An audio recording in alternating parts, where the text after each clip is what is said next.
dan Hack and Magazine, saya berterima kasih pada Hack and Magazine, yaitu Ibu Liliana, bahwa kegiatan sosial saya yang selama ini saya lakukan,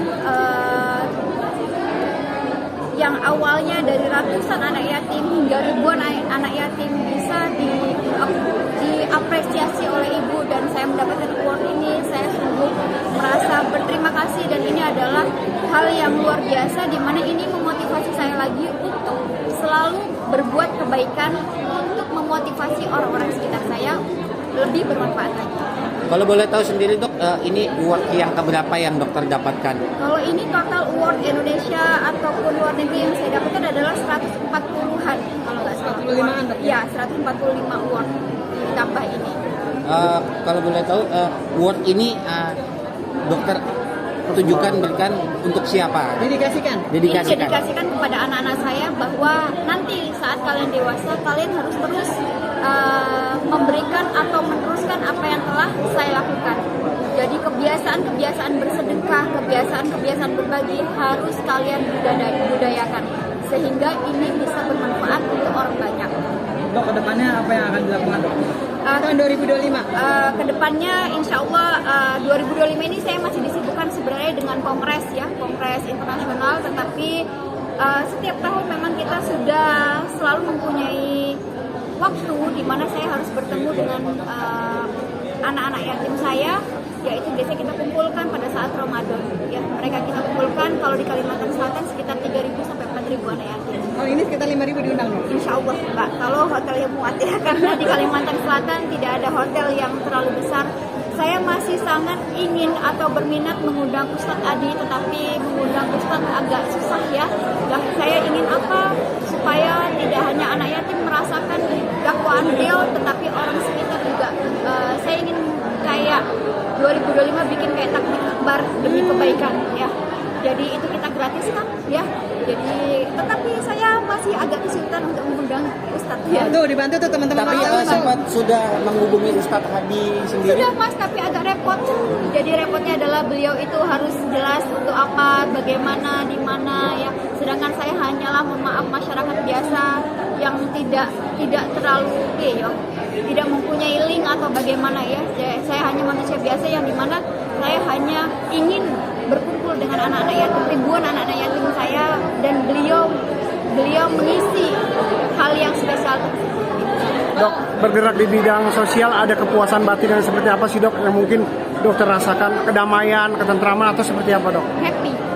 Ada kendala nggak sih dok? Enggak. Kalau misalnya kita berbuat baik, percaya nggak percaya, Allah semuanya melancarkan.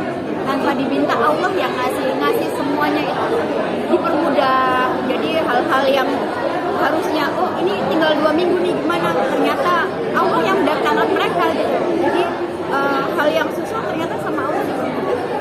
Ada pesan nggak motivasi buat kawan-kawan lain? Buat para rekan-rekan terutama sosialita, mari bersama-sama kita membentuk atau berbagi, berbuat sesuatu yang bersifatnya sosial, entah itu kepada anak-anak yatim piatu, ya, kemudian orang yang membutuhkan, lansia, kemudian ayo kita sama-sama membangun yayasan atau rumah singgah cancer, karena banyak sekali yang membutuhkan ya. Kita bangun tempat-tempat sekolah ataupun tempat-tempat beribadah sehingga ini bisa bermanfaat untuk orang lain. Oke. Dok, kalau boleh tahu berawal dari berapa anak yatim sih dok? Awalnya tuh saya hanya 200 sampai yang terakhir tuh alhamdulillah bisa 3.000. Target tahun ini 5.000 ya dok? 5.000 ya. Untuk maaf ya dok ya, untuk tempat tinggalnya, makannya itu gimana sih dok kalau boleh tahu sendiri? Kalau anak yatim itu biasanya kita kumpulkan Mas, jadi kalau setiap bulan itu pas puasa itu memang kita kumpulkan, terus kita kasih alat-alat tulis Mas yang buat mereka, supaya mereka itu bisa kayak namanya juga anak yatim ya Mas ya, mereka juga saya kasih selimut yang bagus ya Mas ya, sajadah yang bagus, tapi nggak alat sholat cuma sajadah, karena kan kita nggak tahu yang datang cowok apa cewek. Nah, lebih kayak ke alat-alatan untuk mereka ibadah, kayak karena mayoritas anak yatim di Kalimantan Selatan muslim. Oke, harapan dokter ke depannya untuk anak-anak yatim ingin bertambah atau seperti apa? Bertambah Mas, Atau bikin saja. rumah yatim? Insya Allah kalau bikin rumah saya perlu satu perizinannya agak repot ya Mbak ya. Jadi donatur itu tidak terlalu repot perizinannya, Mas. Perizinan agak susah, dan apalagi kalau saya mengumpulkan ribuan anak yatim di satu lingkungan saja ya. Di kesibukan saya yang luar biasa padat dengan kongres yang masih saya terus kembangkan, agak repot. Jadi saya lebih memilih untuk donatur dan berkumpul setiap buat 1 tahun 2 kali. Mungkin dari dokter sendiri, apabila ada nggak sih donatur yang ingin juga berbagi gitu, Dok? Gimana, Dok? Saya kurang paham, jadi saya tunggal biasanya. Jadi kalau merayakan kayak sesuatu, jadi saya lebih mungkin saya berbeda dari orang biasanya. Kalau orang lain kayak mungkin entrepreneur, mungkin dia merayakan ulang tahun di hotel dengan artis. Saya lebih bahagia saat saya bisa berkumpul dengan mereka. Ada sesuatu hal yang kayak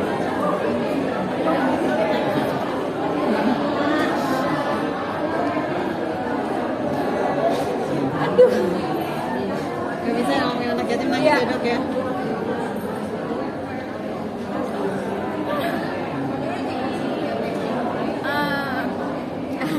sorry. Kehilangan kasih sayang mereka ya, Dok ya, sedih ya. Saya ingin mereka, meskipun mereka tidak mempunyai orang tua, mereka bisa sukses. Mereka bisa sukses seperti orang-orang pada umumnya. Hal yang membuat saya terharu itu pada saat, kamu ngerti nggak sih perasaan mereka itu nggak punya ayah, mereka nggak punya ibu, tapi saat kita kayak ngelus ke bisa ngusap kepala anak-anak yatim itu kayak happy gitu loh. Kayak mereka itu, oh ini ada sosok orang tua nih yang ngayomin kita. Jadi kayak nggak bisa diungkapin.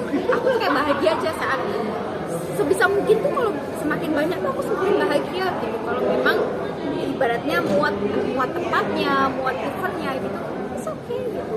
Saya akan mengusahakan, karena saya berpikir saat saya mempunyai niat, Allah itu pasti memudahkan. Bukan berbicara tentang soal materi berapa yang saya keluarkan, tetapi bagaimana saat saya bisa bermanfaat untuk mereka, dan itu bisa dilihat oleh anak saya, dan anak saya menyontoh saya. Jadi saat pun saya meninggal, anak saya tetap bisa melakukan hal yang sama.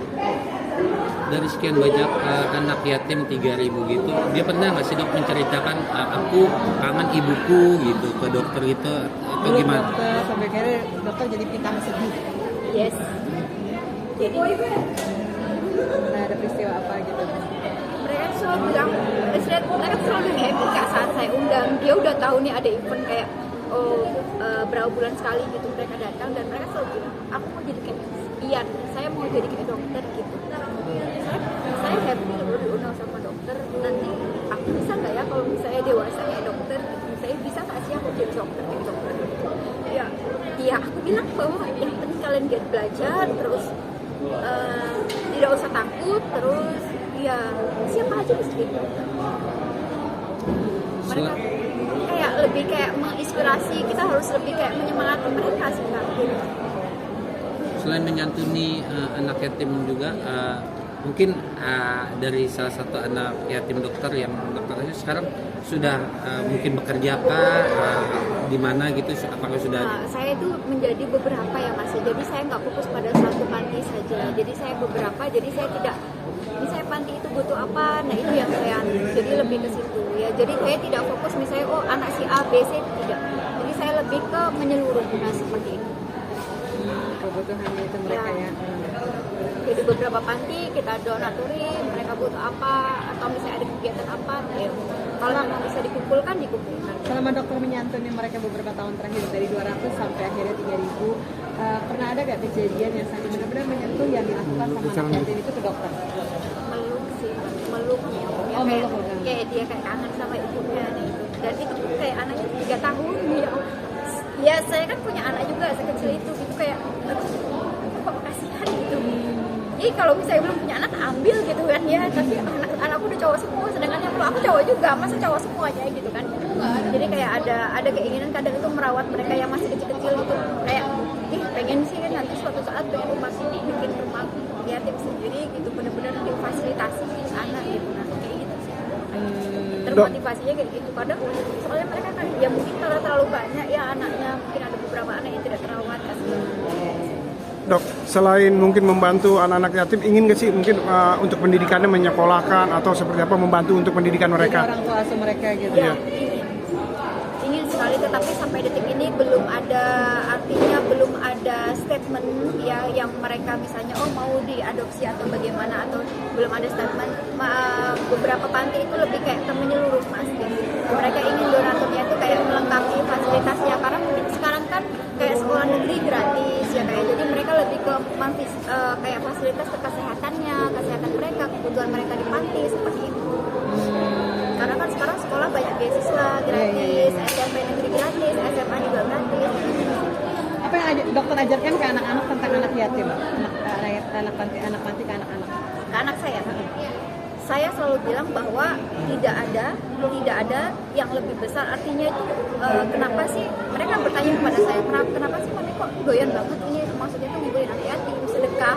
Saya selalu bilang karena nak, saat mami dilahirkan sendiri di dunia dan mami nanti mati pun sendiri. Kalau tidak amal kebaikan yang mami bawa di akhirat, apa yang mami bawa? Uang mami tidak mungkin. Jadi saya mengajarkan itu, lihat ya nak ya. Mami pesan kepada kalian, suatu saat mami meninggal, tolong teruskan, sehingga ini bisa menjadi suatu tradisi di keluarga. Saya menjadikan itu menjadi tradisi, karena efeknya itu luar biasa Kak gitu. Efeknya itu ke moral anak saya gitu, ke welas asih anak saya, itu saya merasa bahwa mereka lebih kayak care terhadap orang, respect mereka kepada orang lain. Dan mereka pun akhirnya dengan saya mengajarkan kayak gitu, mereka itu tidak sombong ya, artinya mereka mampu berbaur dengan semuanya. Tidak pandang bulu ya. Itu yang saya pengen ajarkan ke anak saya. Oke, cukup. Oke, cukup.